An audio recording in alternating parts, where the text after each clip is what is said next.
Foté, adjál 100 rugót sürgősen? Szervusz, fiam. Ne szóljál be, adjál lé. Csak köszöntem. Jó van, ne legyél már hiperaktív, nyomjad a 100 rugót gyorsan. Most honnan jössz? Munkából vagy az iskolából? Képzeljed, öcsém, leérettségiztem. Ejha, végre 25 évesen meglett.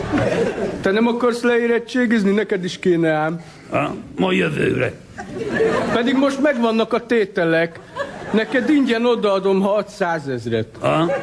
Most nem lehet. Elfogyott a sör meg a szofi. No. It's not true. That's impossible. No! Anya? Melyik? Mindegy. Kim van a konyhába. Olvassa az új Daniel Steele könyvet, a szívbillentyűit. Mikor jött haza a melóból? Körülbelül 1 éve. És te melóztál ma? Aha. Visszatekertem az elejére a harangozó teri kazettát, átváltottam az atlétámot, aztán adtam 2 pofont az anyádnak. Aha, akkor nekem adjál 100 rugót. Mi a fenére kell neked 100 000 forint? Nekem zörögsz papírzacskó.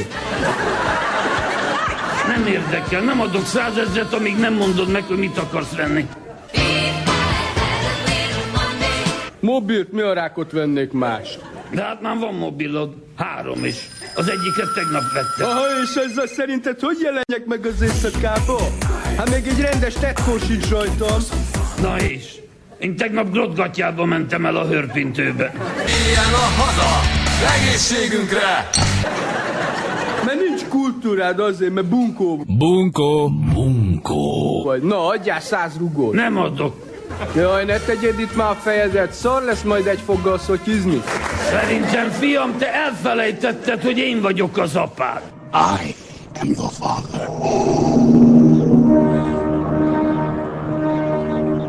És akkor most mi van, álljak át a sötét oldalra, vagy mi? I am the father. Köcsög! És honnan adjak én neked én most 100 000-et? Már a levegőt is hitelre veszem. 100 000 egy mobilra. Meg a hozzávaló kellékekre. Milyen kellékekre? Tetkó, piercing, kopaszfej, cigi, girosz. Sőt, meg egy új járgányt is fogok venni, mert a régi már unalmas, és nem tudok vele keresztbe haladni. Érdekes. Nekem jó a Warburg is. Azzal már csak keresztbe lehet haladni. De egy hátul kullogó vagy, öcsém. Úgyse adok pénzt. Nemrég még gumibugyiba totyogtál. Agyilag most is ott tartasz. Te meg olyan kevés vagy, mint a Győzike showba a Göte idézet. Dicsak buksi.